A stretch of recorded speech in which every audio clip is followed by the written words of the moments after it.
Hello दोस्तों, स्वागत है आप सभी का हमारे यूट्यूब चैनल पे। तो कैसे हो आप लोग बताइएगा। दोस्तों आज की क्लास है बीएड फर्स्ट सेमेस्टर की, जिसमें पेपर T3 की क्लास स्टार्ट कर रही हूँ। सब्जेक्ट है पाठ्यक्रम में भाषा, लैंग्वेज अक्रॉस द क्यूरिकुलम। अगर वीडियो पसंद आए तो लाइक और सब्सक्राइब कर दीजिएगा। तो दोस्तों चलिए उस सब्जेक्ट के अंदर आज जानते हैं भाषा का अर्थ, मीनिंग ऑफ लैंग्वेज। तो भाषा शब्द संस्कृत के भास, चमकना, बोलना धातु से बना है। इसका सामान्य अर्थ है जो बोली जाती है। भाषा विचारों, भावों के आदान प्रदान का एक माध्यम है। इस आधार पर भाषा का अर्थ दो रूपों में होता है। पहला भाषा का व्यापक अर्थ, दूसरा भाषा का सीमित अर्थ। तो व्यापक अर्थ में क्या आता है, चलते हैं। व्यापक अर्थ, भाषा के व्यापक अर्थ के अनुसार वे सभी साधन भाषा कहे जाते हैं जिनका प्रयोग कोई प्राणी समुदाय अपने विचार विनिमय के लिए करता है। इस परिभाषा के अनुसार केवल मनुष्यों को ही नहीं वरन मानवेतर प्राणियों की भी भाषाएं होती हैं तथा मनुष्यों द्वारा प्रयुक्त अंग संचालन, हाव भाव प्रदर्शन, प्रकाश प्रयोग, झंडी प्रयोग, शब्दांकन, उच्चारण, ब्रेल प्रयोग आदि सभी भाषा के अंतर्गत समाहित होते हैं। तो व्यापक अर्थ हमने जाना, अब हम जानेंगे संकुचित या सीमित अर्थ। संकुचित या सीमित अर्थ के अंदर ब्लोच एंड ट्रेजर के अनुसार स्वैच्छिक ध्वनि संकेतों की वह व्यवस्था जिसके माध्यम से कोई मानव समुदाय परस्पर सहयोग तथा व्यवहार करता है, भाषा है। दूसरे शब्दों में कहें तो भाषा को इस प्रकार भी परिभाषित किया जा सकता है, किसी मानव समुदाय द्वारा विचार विनिमयार्थ निर्मित अध्ययन विशेषणीय यादृच्छिक वाचिक प्रतीकों की व्यवस्था भाषा है। भाषा का अर्थ। अब हम आगे जानेंगे भाषा की परिभाषा, डिफिनेशन ऑफ लैंग्वेज। से अपने भावों, विचारों एवं अनुभूतियों को भली भांति केवल ध्वनि संकेतों के माध्यम से ही अभिव्यक्त करता है। संकेतों को अशाब्दिक भाषा और ध्वनि संकेतों को शाब्दिक भाषा कहते हैं। सार्थक ध्वनि संकेतों से भाषा बनती है, निरर्थक ध्वनि को भाषा नहीं कहा जाता है।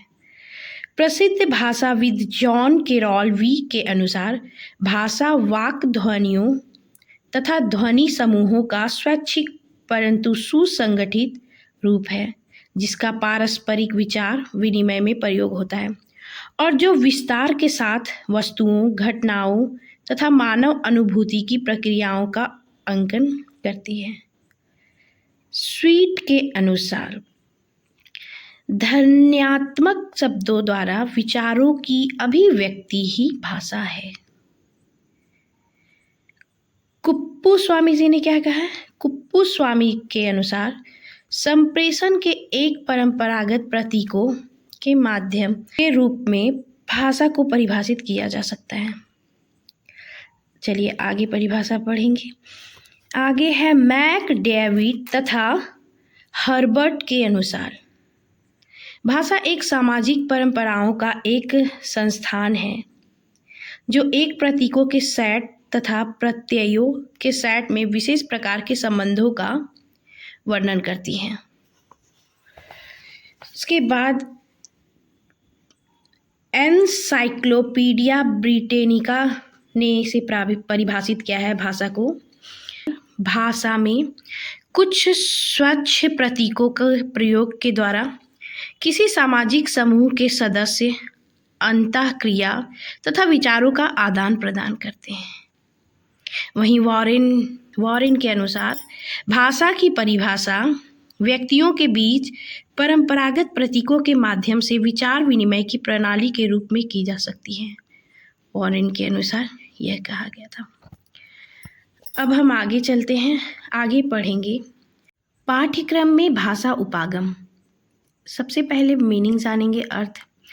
पाठ्यक्रम शिक्षा शास्त्र का बड़ा रोचक विषय है। पाठ्यक्रम में विद्यालय के समस्त अनुभवों को सम्मिलित किया जाता है। छात्र कक्षा में या कक्षा से बाहर विद्यालय की सीमा के अंतर्गत किसी स्थल पर जो कुछ अनुभव करता है वह सब पाठ्यक्रम है। पाठ्यक्रम का एक आवश्यक पक्ष विभिन्न विषयों का अध्यापन भी है। ज्ञान विज्ञान के अनेकानेक विषय है और किसी विषय को छोटा या बड़ा कहना युक्ति संगत नहीं है, क्योंकि कुछ विषयों को हम देश काल की आवश्यकता के अनुसार अनिवार्य रूप से और कुछ को वैकल्पिक रूप से पढ़ाना चाहते हैं। ज्ञान विज्ञान के इन अनेकानेक विषयों को हम विभिन्न विषयों के माध्यम से पढ़ते पढ़ाते हैं।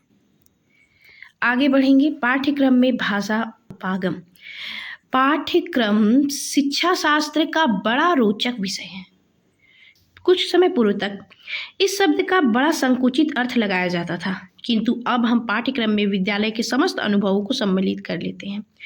छात्र कक्षा में या कक्षा से बाहर विद्यालय की सीमा के अंतर्गत किसी स्थल पर जो कुछ अनुभव करता है वह सब पाठ्यक्रम है। पाठ्यक्रम का एक आवश्यक पक्ष विभिन्न विषयों का अध्ययन अध्यापन भी है।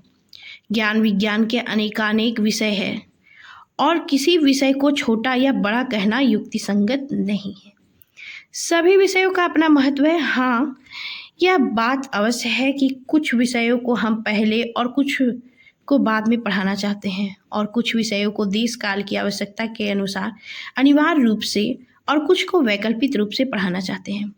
ज्ञान विज्ञान के इस अनेकानेक विषयों को हम विभिन्न भाषाओं के माध्यम से पढ़ते पढ़ाते हैं। अतः इस अध्याय में भाषाओं को ही विवेचन का विषय बनाया गया है।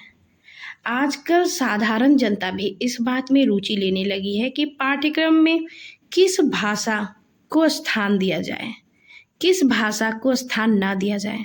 भारत के संदर्भ में हमारे समक्ष कम से कम 4 भाषाएं सम्मिलित हैं। ये 4 भाषाएं क्या है? ये 4 भाषाएं हैं। पहला मातृभाषा, दूसरा राष्ट्रभाषा, तीसरा प्राचीन सांस्कृतिक भाषा और चौथा है विदेशी भाषा। तो आज के लिए इतना ही दोस्तों। नेक्स्ट क्लास में हम पढ़ेंगे पाठ्यक्रम में भाषा उपागम की आवश्यकता और भाषा का महत्व। तो अभी के लिए ही इतना ही दोस्तों। Bye bye, take care. Channel को सब्सक्राइब एंड लाइक करना ना भूलें।